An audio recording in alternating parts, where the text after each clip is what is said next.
শুধুমাত্র একটা ঠুনকো অজুহাত দিয়ে এগুলোকে আগে বাড়ার চেষ্টা করা যায়। এখান থেকে নানান রকমের ইসলামে হারাম কাজকে জায়েজ করে রেখে দেওয়া হয়েছে। বিয়ে পড়ানো হলো, কোর্টে গিয়ে কোর্ট ম্যারেজ হলো, লেখাপড়ি হলো, আর উভয় পক্ষে ফোন চিঠি ইত্যাদি একাধিক যাওয়া আসা কথাবার্তা সব চলছে। তো বিয়েটা হলো না কেন? বিয়েটা পড়িয়ে দিলে কালতে না হবে না, কারণ বিয়ে পড়িতে বন্দী হয়ে যাবে। বিয়ে পড়িতে মেয়েটা শ্বশুরবাড়ি যেতে বাধ্য হবে। কে বললো আপনার বাধ্য হবে? আপনি যে পাঠাবেন না, বলবেন, শর্ত রাখবেন যে মেয়ে শ্বশুরবাড়ি যাবে না, কিন্তু বিয়েটা পড়িয়ে সম্পূর্ণ কমপ্লিট করতে হবে। বলতে পারতেন না?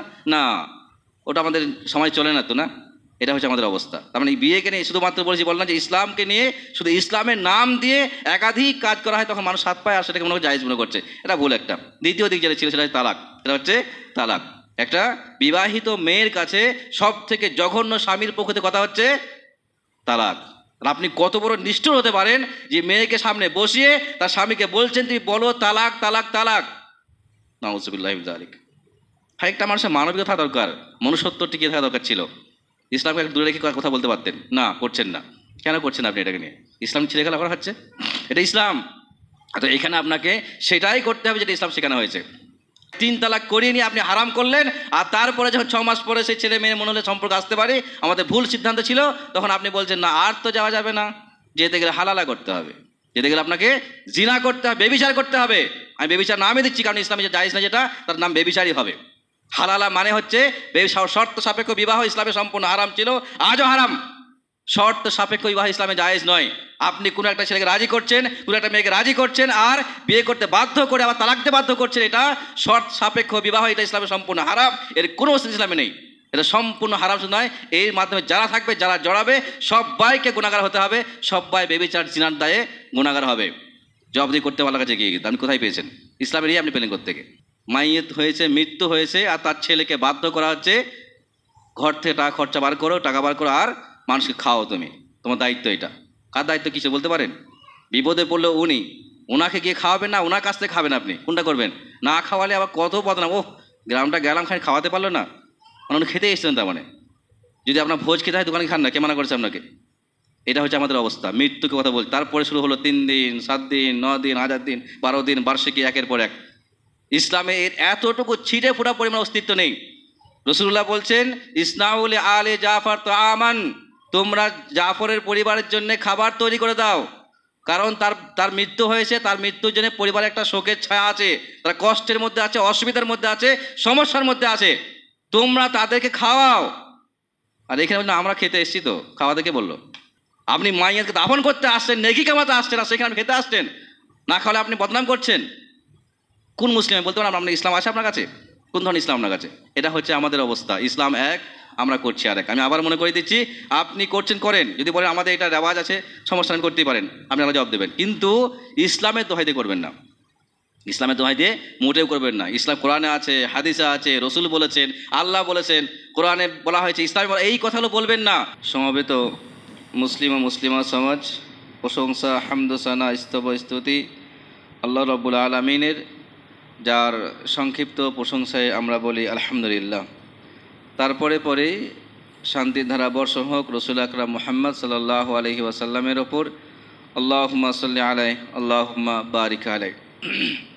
আমি আপনাদের সামনে সূরা নিসা 4 নম্বর সূরার 4 নম্বর আয়াতের তিলাওয়াত করেছি, তার সাথে সাথে সহিহ বুখারীর 4778 নম্বর হাদিস পরিবেশন করেছি। এছাড়াও আরও বেশ কিছু আয়াত হাদিস আসবে ইনশাআল্লাহ। আজকের যে বিষয় নিয়ে আমরা আলোচনা করব বা আমরা শুনব, সেটা হচ্ছে 3টে সংক্ষিপ্ত বিষয়। যে বিষয়গুলোর ওপরে বিস্তারিত আলোচনা অনেক লম্বা সাপেক্ষ, তাই এক একটা বিষয়ের ওপরে লম্বা আলোচনা করতে চাইছি না।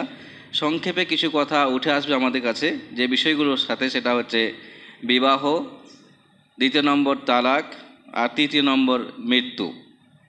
এই 3টে বিষয়ের ওপরে বেশ কিছু কথা বলবো, তার সাথে আরও কিছু কথা সামনে আসবে ইনশাআল্লাহ। 3টে বিষয় সামনে রাখার কারণ যেটা হতে পারে, বা যে কারণে উল্লেখ করতে হতে পারে, সেটা হচ্ছে কোনো একটা বিষয়কেই বিস্তারিত আলোচনা করার ইচ্ছা আমার নেই। আর তাছাড়া আমরা মোটামুটির উপরে 3টে বিষয় সম্পর্কে যথেষ্ট ধারণা আমাদের আছে, যদিও সম্পূর্ণ ধারণা নেই, সম্পূর্ণ আমরা জানি না কি করলে উচিত, কি করা উচিত বা কি করা উচিত না, তবে প্রত্যেকটা বিষয়ে আমাদের কম বেশি ধারণা আছে।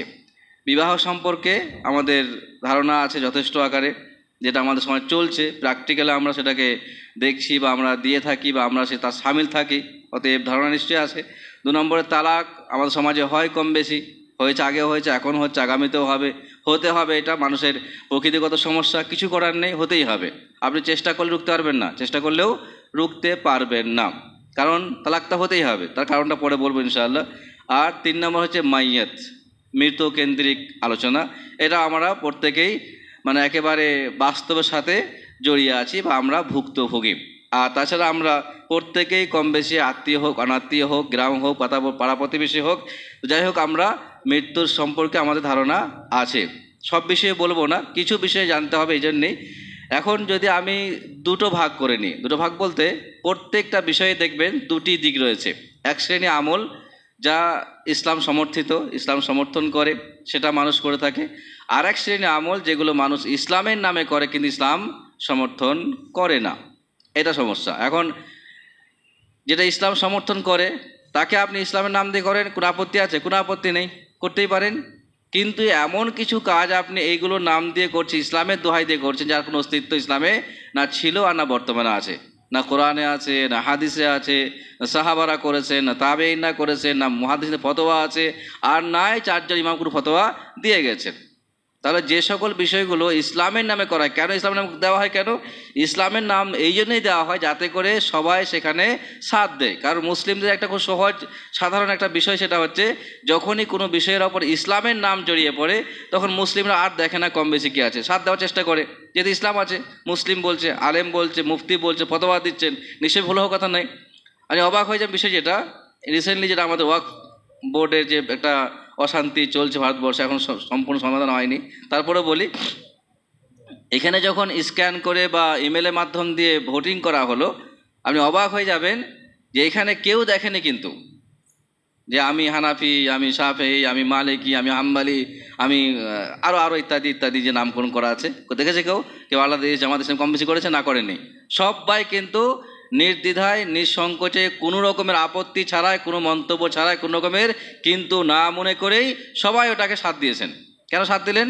ওই যে ইসলামের নাম আছে, ওই যে ইসলামের নামটা আছে। কারণ মুসলিমদের এটাই সব থেকে দুর্বলতা, কমজোরি এটাই যে শুধু ইসলামের নামটা এলে হবে যে ইসলামে এটা করতে বলা হয়েছে, ইসলামে এটার অনুমোদন আছে, ইসলামে এটা করতে বলা হয়েছে, এইটুকু শেষ কথা। তখন দেখবে তার স্বাদ পাবেন আপনি। এখন এই জায়গাটাই হচ্ছে আমাদের একটা যেমন সহজ সাধ্য একটা বিষয়, তেমন এটা হচ্ছে মুসলিমদের অনেকখানি কমজোরিও আবার দুর্বলতা।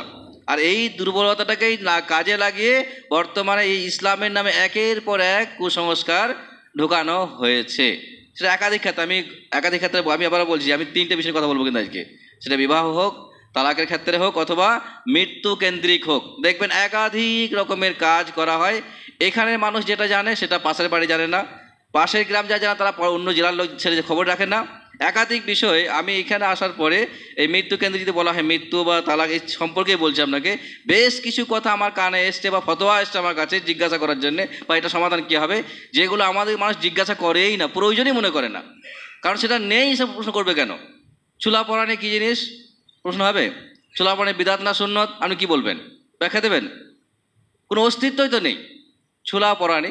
এবার ভাষাটাই তো, পরিভাষাটা ইসলামের নয়, পরিভাষাটাই ইসলামের নয়, কিন্তু আসে চলছে, ফতোয়া আসছে, ভাই চুলা পড়ানি কী হবে, হুকুম কী, জায়েজ না জায়েজ, বিদাত, ঠিক ভুল, আসছে ফতোয়া, বলতে হচ্ছে। যখন প্রথম শুনি আমি হাসছি, কী করবো, কী বলছি চুলা পড়ানি কী জিনিস এটা, আর জানতে হলো ভাই কী খুলে বলেন, তখন তিনি বলছেন চুলা পড়ানি একটা এই কিছুটা নিয়ম মানা হয় আর এটা করা হয়। উদাহরণ দিলাম, কিন্তু এরকম একাধিক বিষয় এমন উঠে আসে, এমন কথা জিজ্ঞাসা করা আমাকে যে বিষয়গুলোতে আমি জানতামই না এরকম কিছু একটা বিষয় থাকতে পারে। সেটা বিবাহের ক্ষেত্রেও আসে, আর সেটা আছে তালাকের ক্ষেত্রে আছে, সেটা মৃত্যু ক্ষেত্রেও আছে। সবগুলো বিষয় টুকিটাকি বলবো আমি সহজ করে প্রথমে যে আয়াতটা পড়েছি এবং হাদিসটা পড়েছি সেটা আমি কথা বলি। যদিও আয়াত এবং হাদিস সম্পূর্ণ বিবাহের ওপরেই আয়াত হাদিস আমি পড়েছি, কিন্তু কারণ ওটা মূল বিষয় কি একটা আছে যেহেতু। তারপরে দেখবেন সেখানে গিয়ে আমাদের একাধিক রকম গোঁজামিলের অবস্থা দেখা যায়।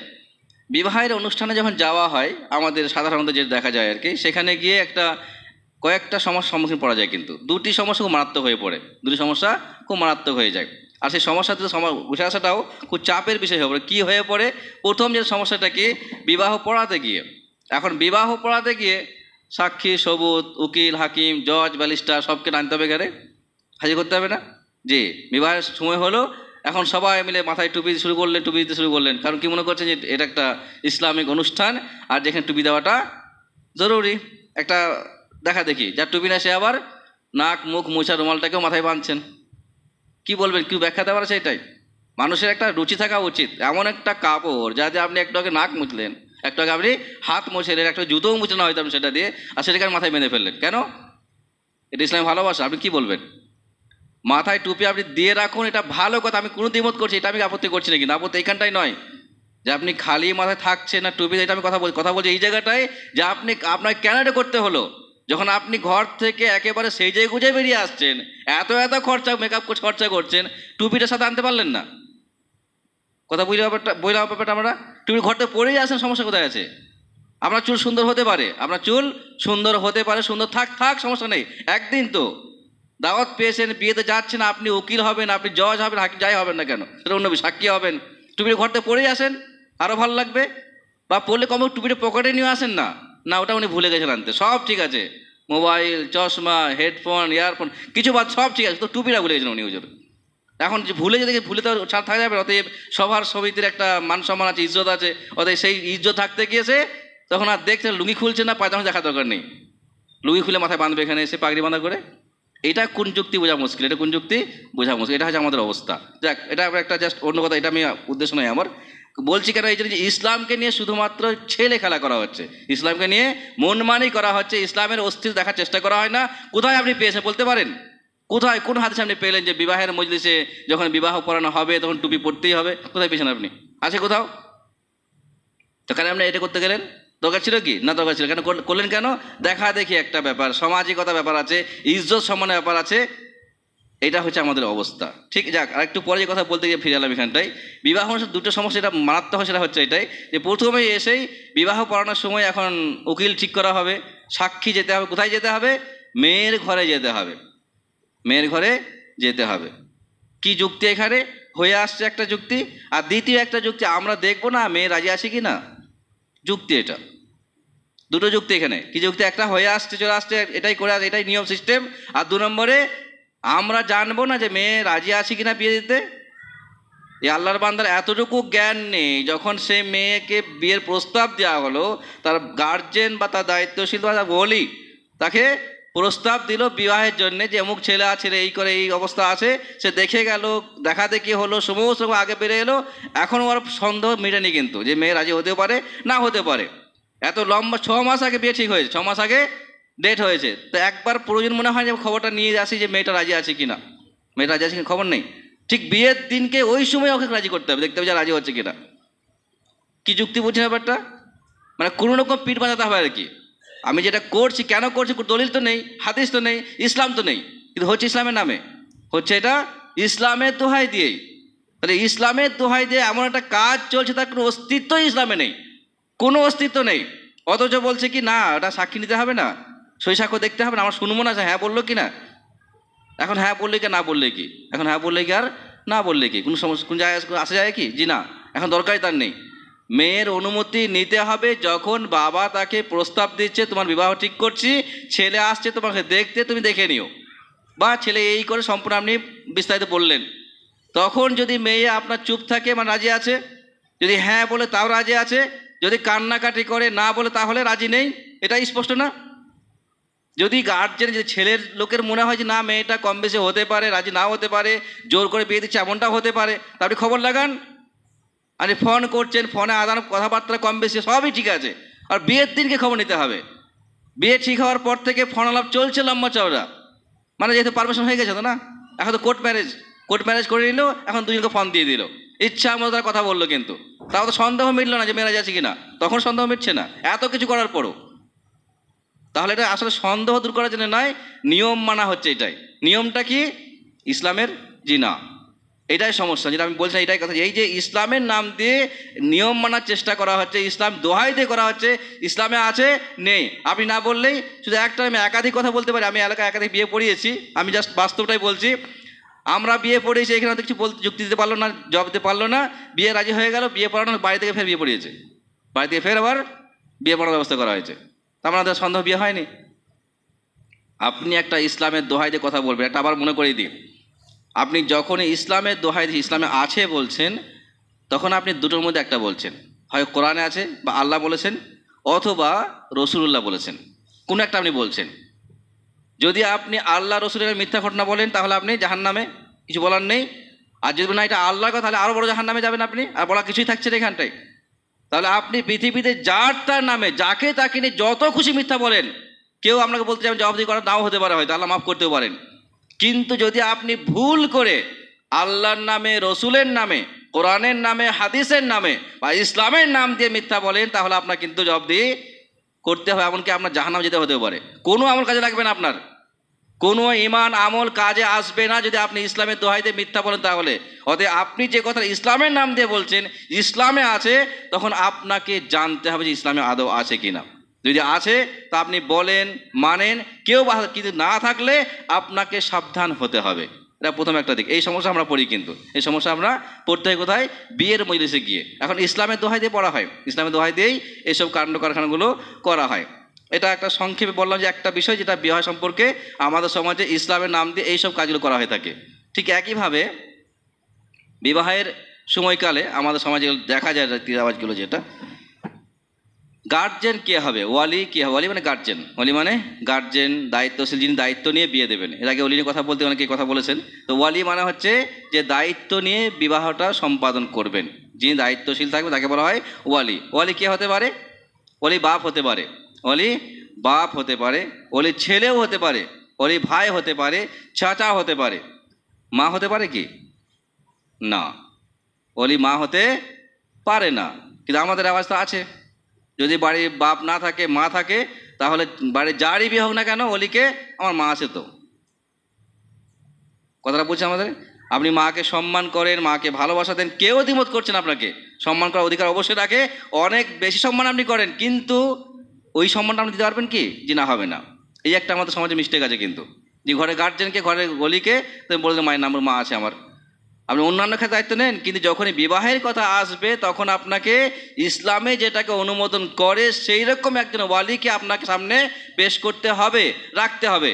যদি ওলি না থাকে, কেউ নেই, তারা কোনো আত্মীয়, শুধু মা ছাড়া কেউ নেই, গ্রামের যিনি সব থেকে বড় দায়িত্বশীল, তিনি দায়িত্ব নিয়ে বিয়ে দেবেন, তিনি দায়িত্ব নিয়ে বিয়ে দেবেন। কিন্তু কথা হচ্ছে মেয়ের গার্জেন লাগবে, মেয়ের ওয়ালি লাগবে, সেটা যে হালে হোক লাগবে। বাপ হোক, নিজের আত্মীয় হোক, আত্মীয় না হলে গ্রাম পাড়া প্রতিবেশী হোক, একজন গার্জেন লাগবে যে সে মেয়ের বিয়ে দায়িত্ব বহন করবে। এখন মেয়ে তার ইচ্ছা মতো বিয়ে করতে পারে না। এখন প্রশ্ন হচ্ছে যে বাপ মা যদি বিয়ে না দেয় কী সমস্যা হবে? যদি বাপ মা বিয়ে দিতে রাজি না হয় তখন সমাধান কী হবে? আর এক ঝামেলা কিন্তু। এদিকে মেয়েরা এক বিয়ে জোর করে বিয়ে করছে অনুমতি না নিয়েই, গার্জেনকে না বলেই, আর এখানে মেয়েরা বলছে আমার বাবা মা রাজি হচ্ছে না, আমি করবো ওটা কি? আমার বাবা মা রাজি হচ্ছে আমি করবো ওটা কি? এখন অলি ছাড়া বিয়ে ইসলাম অনুমোদন নয়, এটা সত্যি কথা, এটাই সত্যি কথা। আপনার বাবা মা রাজি হচ্ছে কি না আপনি ব্যবস্থা নেন, যে হালে হোক ব্যবস্থা নেন। আপনি কাউকে বলে দিয়ে করান, আপনি নিজে গিয়ে বলেন, অন্য পন্থা অবলম্বন করেন, কিন্তু আপনি বিনা ওলিতে বিবাহ করতে পারবেন না, কোনো হালেই না। কারণ যদি আপনি বিনা ওলিতে বিবাহ করেন, আপনার বিবাহ বাতিল, আপনার ওর মাধ্যম দিয়ে যত সন্তান হবে সবটাই হবে যারা সন্তান, না বলা কিছু নেই। আমি কড়া করে বললাম, বলতে হলে কথাটা। যদি আপনি কোনো মহিলা বিবাহ করে বিনা বাপ মায়ের অনুমতিতে বা অলি গার্জেনের অনুমতি ছাড়া, আর তার মাধ্যমে যত সংসার আগে বাড়বে, টোটাল সংসারটাই, সমস্ত সম্পর্কটাই হবে নাজায়েজ, হারাম। এর কোনো পারমিশন ইসলাম দেওয়া হয়নি। আর এর কারণটা কি, সমস্যা কি হতে পারে, প্রত্যেকে বাপ হওয়ার পরে বুঝতে পারবে, তার আগে নয়। কিন্তু সেই মেয়ে যখন মা হবে, তার মেয়ে যখন বড় হবে, তখন সেই আঙুলকে আমি কেন ভুলটা করেছিলাম। যে মেয়ে আজকে স্বাধীনতার কথা বলছে, যে মেয়ে আজকে বলছে আমার স্বাধীনতা আছে, আমার হুকুম, আমার ক্ষমতা আছে, আমার তো পাওয়ার থাকা দরকার, আমার অধিকার থাকা দরকার, সেই মেয়েই যখন তার মেয়ে বড় হবে, তখন সেই আঙুলকে আমরা আমি ভুলটা কী করেছি, তখন সে আর মানতে পারবে না, শাসন করবে সে। কিন্তু আজকে সে বুঝতে পারছে, কাল সে বুঝবে, কিন্তু একদিন বুঝতে হবে। কারণ ইসলাম কোনোদিন ফালতু কথা বলে না, ইসলাম কোনোদিন বাজে কথা বলে না, ইসলাম কোনোদিন অযৌক্তিক কথা বলে না, ইসলাম কোনোদিন অযৌক্তিক সংবিধান দেয়নি। এটাই সত্যি কথা, আমরা মানতে হবে। আপনার কষ্ট হলেও মানতে হবে, সেই মুহূর্তে মানতে সক্ষম না হলে আপনাকে মানার চেষ্টা করতে হবে।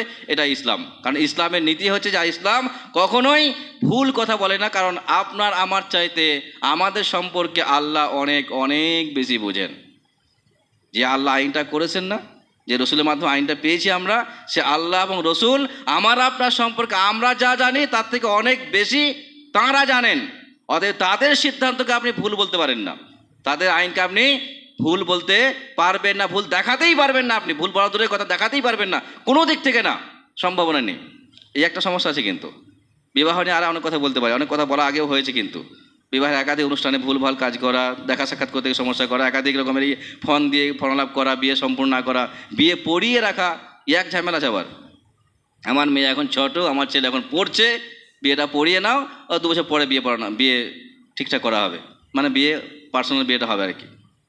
জায়েজ ইসলামে কোথায় পেয়েছেন আপনি? শুধুমাত্র একটা ঠুনকো অজুহাত দিয়ে এগুলোকে আগে বাড়ার চেষ্টা করা যায়। এখান থেকে নানান রকমের ইসলামে হারাম কাজকে জায়েজ করে রেখে দেওয়া হয়েছে। বিয়ে পড়ানো হলো, কোর্টে গিয়ে কোর্ট ম্যারেজ হলো, লেখাপড়ি হলো, আর উভয় পক্ষে ফোন চিঠি ইত্যাদি একাধিক যাওয়া আসা কথাবার্তা সব চলছে। তো বিয়েটা হলো না কেন? বিয়েটা পড়িয়ে দিলে কাল না হবে না, কারণ বিয়ে পড়িলে বন্দি হয়ে যাবে। বিয়ে পড়িলে মেয়েটা শ্বশুরঘর যেতে বাধ্য হবে। কে বললো আপনাকে বাধ্য হবে? আপনি যে পাঠাবেন না, বলবেন, শর্ত লাগবেন যে মেয়ে শ্বশুরবাড়ি যাবে না, কিন্তু বিয়েটা পড়ে সম্পূর্ণ কমপ্লিট করতে হবে, বলতে পারতেন না? না, ওটা আমাদের সমাজ চলে না তো। না, এটা হচ্ছে আমাদের অবস্থা। তার মানে এই বিয়েকে নিয়ে শুধুমাত্র বলেছি, বললাম যে ইসলামকে নিয়ে শুধু ইসলামের নাম দিয়ে একাধিক কাজ করা হয়, তখন মানুষ হাত পায় আর সেটাকে মনে করে জায়েজ মনে করছে। এটা ভুল একটা। দ্বিতীয় দিক যেটা ছিল সেটা হচ্ছে তালাক। সেটা হচ্ছে তালাক। তালাককে নিয়ে অনেক কম বেশি আছে, কিন্তু এক দুটো নয়, একাধিক রকমের কথা, একাধিক রকমের কথা। যেমন মনে করা হচ্ছে বর্তমানে তালাকে যেটা কাজিয়ানা অফিস সিস্টেম, যেটা যদি কখনো কোন ছেলে মেয়ের মধ্যে সম্পর্কে সমস্যা হয়, উভয় পক্ষকে ডাক করানো হলো, তাদেরকে জিজ্ঞাসা করা হলো, সই স্বাক্ষর করিয়ে দিয়ে স্বামীকে বলা হয়েছে তুমি তালাক বল, তালাক তালাক তালাক তালাক তালাক তালাক, যাও ঘর যাও। এখন এই যে তালাক তালাক তালাক একই জায়গাতে আপনি একই সময়ে একাধিকবার বলা করালেন, আপনি ঠিক কাজ করলেন? জি না, এর অস্তিত্ব ইসলামে কোথাও নেই। কেন আপনি করলেন এটা? প্রথম কথা, এককালীন 3 বার তালাক বলতে কেন বাধ্য করলেন? এটা ভুল পদ্ধতি, ইসলামে এটা কোথাও অস্তিত্ব নেই। 2 নম্বর, 3 বার তালাক বলতেই বললেন, কারণ তো আপনাকে উল্লেখ করতে হবে। যদি উল্লেখ করতে না পারেন তাহলে আপনাকে আল্লাহকে জবাবদিহি করতে হবে, কারণ একসাথে 3 তালাক হয় না। ইসলামে কোনো অস্তিত্ব নেই এর। একই জায়গাতে নয়, একসাথে একইবারে 3 বার তালাক কথাটাই বাজে কথা। আর আপনারা সকলে হয়তো অবগত আছেন, বা আমরা সব অবগত, যারা বাস্তবে তারা জানেন বিষয়টা, যে একটা বিবাহিত মেয়ের কাছে সব থেকে জঘন্য কথা হচ্ছে তালাক। আপনি বুঝতে পারেন না? একটা বিবাহিত মেয়ের কাছে সব থেকে জঘন্য স্বামীর পক্ষ থেকে কথা হচ্ছে তালাক। আর আপনি কত বড় নিষ্ঠুর হতে পারেন যে মেয়েকে সামনে বসিয়ে তার স্বামীকে বলছেন তুমি বলো তালাক তালাক তালাক। নাউযুবিল্লাহি মিন যালিক। একটা মানুষের মানবিকতা থাকা দরকার, মনুষ্যত্ব টিকিয়ে থাকা দরকার ছিল। ইসলামকে একটু দূরে রেখে কথা বলতে পারতেন না, করছেন না। কেন করছেন আপনি এটাকে নিয়ে? ইসলাম ছেলেখেলা করা হচ্ছে, এটা ইসলাম। তো এখানে আপনাকে সেটাই করতে হবে যেটা ইসলাম শেখানো হয়েছে। আপনি যদি একটা ছেলেকে বলেন তালাক, তোমার যদি মনে হয় সংসার করতে ইচ্ছা নেই, তা তুমি তালাক দাও, আর তুমি তালাক দিয়ে সরে যাও এখান থেকে। 3 মাস পার হলে এমনি হারাম হয়ে যাবে।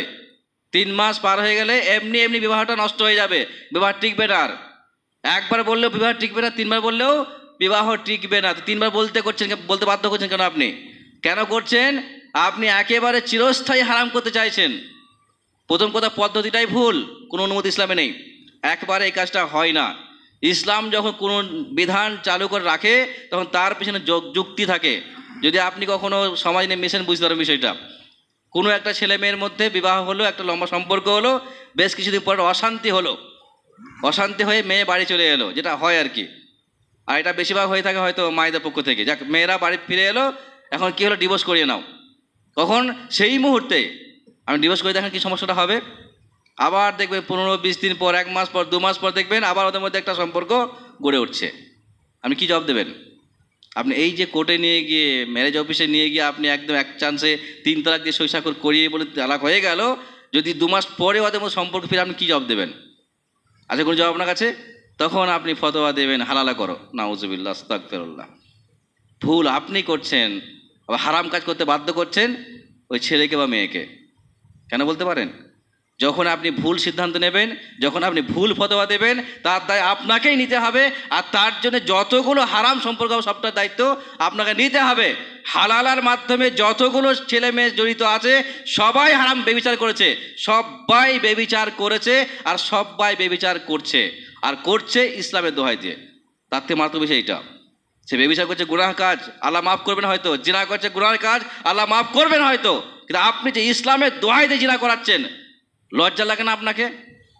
তালাকের নামে কি করছেন? এটা কি হচ্ছে? এটা হচ্ছে আমাদের অবস্থা। ইসলাম বলছে যে একটা ছেলে যদি সম্পর্ক থাকতে না চায়, সে তালাক দেবে, আর সে অপেক্ষা করবে, আর সেই মেয়েকে তার ঘরেই রাখতে হবে। কতদিন? 3 মাস রাখবে। 3 মাসে যদি সমাধান না হয় তাহলে সেই মেয়ে ঘরে যাবে আর তালাক হয়ে যাবে। 1 তালাক হবে, কিন্তু আবার ফাইনাল তালাক নয়, এটা 1 তালাক হবে। তালাকে বাইন বলা হয় এটাকে। 1 তালাক হবে, যদি প্রয়োজন হয়, মনে হয় পরবর্তীকালে কিছুদিন পরে, আর 2 মাস পরে, যে না সম্পর্ক আসা যেতে পারে, বা 6 মাস পরে, 1 বছর পরে আবার তারা সম্পর্ক আসতে পারে বিবাহের মাধ্যম দিয়ে, সহজ পদ্ধতি এটা। তাহলে আপনি একবার বলতে বলে তো হতো না, আপনি আপনার ফতোয়া মনে করছেন না, আপনি আপনার ফতোয়া দিয়ে আসছেন, আর এই 3 তালাক করিয়ে নিয়ে আপনি হারাম করলেন। আর তারপরে যখন 6 মাস পরে সেই ছেলে মেয়ে মনে হলে সম্পর্ক আসতে পারে, আমাদের ভুল সিদ্ধান্ত ছিল, তখন আপনি বলছেন না আর তো যাওয়া যাবে না, যেতে গেলে হালালা করতে হবে, যেতে গেলে আপনাকে জিনা করতে হবে, বেবিচার করতে হবে। আমি বেবিচার নামে দিচ্ছি, কারণ ইসলামে যে জায়েজ না যেটা, তার নাম বেবিচারই হবে। হালালা মানে হচ্ছে শর্ত সাপেক্ষ বিবাহ ইসলামে সম্পূর্ণ হারাম ছিল, আজও হারাম। শর্ত সাপেক্ষ বিবাহ ইসলামে জায়েজ নয়। আপনি কোনো একটা ছেলেকে রাজি করছেন, কোনো একটা মেয়েকে রাজি করছেন, আর বিয়ে করতে বাধ্য করে আবার তালাক দিতে বাধ্য করছেন, এটা শর্ত সাপেক্ষ বিবাহ, এটা ইসলামে সম্পূর্ণ হারাম। এর কোনো অস্তিত্ব ইসলামে নেই, এটা সম্পূর্ণ হারাম শুধু নয়, এর মাধ্যমে যারা থাকবে, যারা জড়াবে, সবাইকে গুনাহগার হতে হবে, সবাই বেবিচার জিনার দায়ে গুনাহগার হবে। জবাবদিহি করতে ভালো কাছে গিয়ে আপনি কোথায় পেয়েছেন? ইসলামের আপনি পেলেন কোত্থেকে? কেন করতে বাধ্য? ফতোয়া আছে 3 তালাক দিলে হারাম হয়ে যায়, ইসলামে নেই, কিন্তু নাম হচ্ছে ইসলামে, ইসলামে আদৌ নেই। এটা বাজে একটা দিকে এখান থেকে উদ্ধার হতে পারে। আর যার জন্য আজকে যে 3 তালাক নিয়ে কোর্টে ঝামেলা অনেক কিছু হলো, এই কারণেই হলো। কিন্তু এই 3 তালাক দিয়ে মেয়েদের কষ্ট দেওয়া হচ্ছে, 3 তালাককে মাধ্যম করে মেয়েদের প্রতি অত্যাচার করা হচ্ছে, সত্যিই করা হচ্ছে। আমি আইনের সপক্ষে বলছি না, কিন্তু আমি ইসলামের সপক্ষে বলছি কথা। এখানে আইন যাইতে আইন দেখে নেবে, আমরা ইসলামের কথা বলছি, সেটা এখানে কথা বলবো এটাই, কারণ ইসলামের কোনো অস্তিত্ব ছিল না, আজও নেই, শুধুমাত্র ভুল রাস্তা পাশে চেষ্টা করা হচ্ছে। আপনি দুজন, একটা ছেলে একটা মেয়েকে বেবিচার করতে বাধ্য করলেন, কেন? দায় আপনার নিতে হবে। এই তালাক নিয়ে একটা কথা, ঠিক একইভাবে আরও বেশ কিছু কথা আছে, পরে আলোচনা হবে ইনশাআল্লাহ, সময় কম। 3 নম্বর দিক ছিল মাইয়াত নিয়ে, 3 নম্বর দিক ছিল মাইয়াত নিয়ে। ঠিক একইভাবে দেখবেন মাইয়াত কেন্দ্রিক একের পর এক বিধান শুরু হয়েছে, একের পর এক নতুন নতুন আবিষ্কার হয়েছে ইসলামের নামে। সেখানে ইসলামের নাম কিন্তু সেটা একেবারে মৃত্যু হওয়ার আগে শুরু করে নিয়ে মৃত্যু হওয়ার পর পর্যন্ত, দাফন করার পরেও চলছে লম্বা চল সময়কাল। অনেকবার আলোচনা হয়েছে, সংক্ষিপ্ত বলে দিই এখানে। একটা নয়, একাধিক রকমের ভুল কাজ। একটা তো উদাহরণ দিলাম, চুলা পড়ানি, বুঝেছেন না? জানাজার নামাজে সূরা ফাতিহা পড়তে বলা হয়েছে, হাদিস বলছে জানাজার নামাজে সূরা ফাতিহা পড়তে হবে, হাদিস বলছে, কোনো অস্তিত্ব নেই।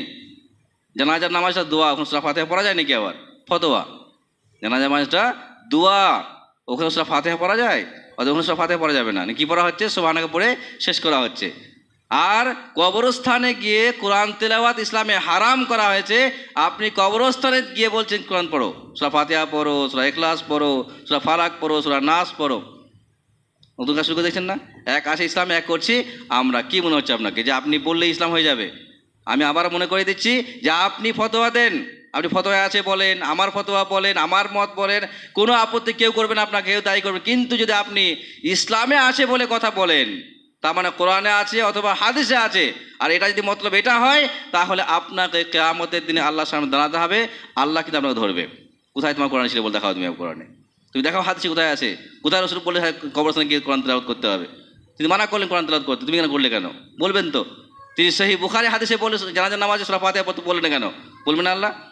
অবশ্যই বলবো। অতএব এইটা সাবধান হতে পারে। এরকম একাধিক বিষয়, একদিক নয় একাধিক। তারপর দেখবেন শুরু হবে সেই দিনকে খানা পিনা, লম্বা ভোজ আয়োজন করা, লম্বা ভোজ ফিস্টি আয়োজন করা মৃত্যুর দিনকে। কতটা বড় মানুষ, মানে একেবারে লজ্জাহীন হলে কাজটা হতে পারে, এটা নিশ্চয়ই অবাক হওয়া কিছু নেই। কিন্তু মাইয়েত হয়েছে, মৃত্যু হয়েছে, আর তার ছেলেকে বাধ্য করা হচ্ছে ঘর থেকে টাকা খরচা বার করো, টাকা বার করো, আর মানুষকে খাও, তুমি, তোমার দায়িত্ব এটা। কার দায়িত্ব কিছু বলতে পারেন? বিপদে পড়লে ওনাকে গিয়ে খাওয়াবেন না, ওনার কাছ থেকে খাবেন আপনি? কোনটা করবেন? না খাওয়ালে আবার কত বদনাম। ও গ্রামটা গেলাম, খাই খাওয়াতে পারলো না, মানে উনি খেতে এসেছিলেন। তার মানে যদি আপনার ভোজ খেতে হয় দোকানে খান না, কে মানা করেছে আপনাকে? এটা হচ্ছে আমাদের অবস্থা। মৃত্যুকে কথা বলছি, তারপরে শুরু হলো 3 দিন, 7 দিন, 9 দিন, 1000 দিন, 12 দিন, বার্ষিকী, একের পর এক। ইসলামে এর এতটুকু ছিটে ফোটা পরিমাণ অস্তিত্ব নেই। রাসূলুল্লাহ বলছেন, ইসনাউল আলে জাফর তাআমান, তোমরা জাফরের পরিবারের জন্য খাবার তৈরি করে দাও, কারণ তার মৃত্যু হয়েছে, তার মৃত্যুর জন্য পরিবারে একটা শোকের ছায়া আছে, তারা কষ্টের মধ্যে আছে, অসুবিধার মধ্যে আছে, সমস্যার মধ্যে আছে, তোমরা তাদেরকে খাওয়াও। আর এখানে বললেন আমরা খেতে এসেছি, তো খাওয়া দেখে বললো, খালি পকেটে এসছেন তিনি। একের পর এক বাজার ওভারটেক করে আসছেন, বেগমপুর পেরিয়ে আসছেন, ওদিকে চণ্ডীতলা পেরিয়ে এলেন, এদিকে মশাট পেরিয়ে এলেন, এদিকে সিঙ্গুর পেরিয়ে এলেন, খাবার জায়গা উনি খুঁজে পাননি। কোথায় খাবেন? কাপাসা কি খাবো? মাটি দিয়ে যাচ্ছি তো, খাবো না?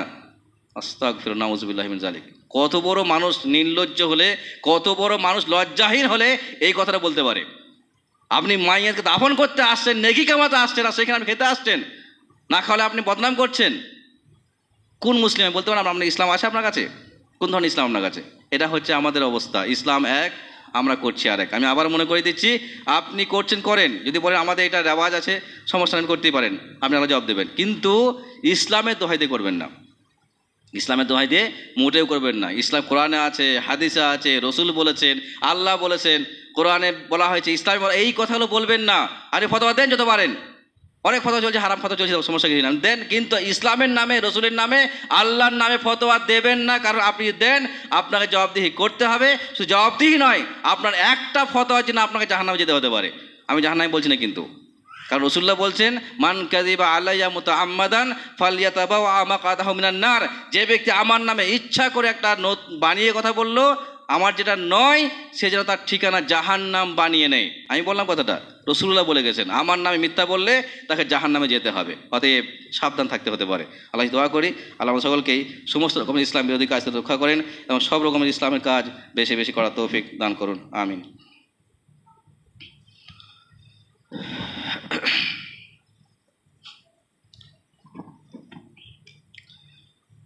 ইন্নাল হামদুলিল্লাহি ওয়াহদাহু ওয়াসসালাতু ওয়াসসালামু আলা মান লা নাবিয়্যা বা'দা ওয়া বা'দ।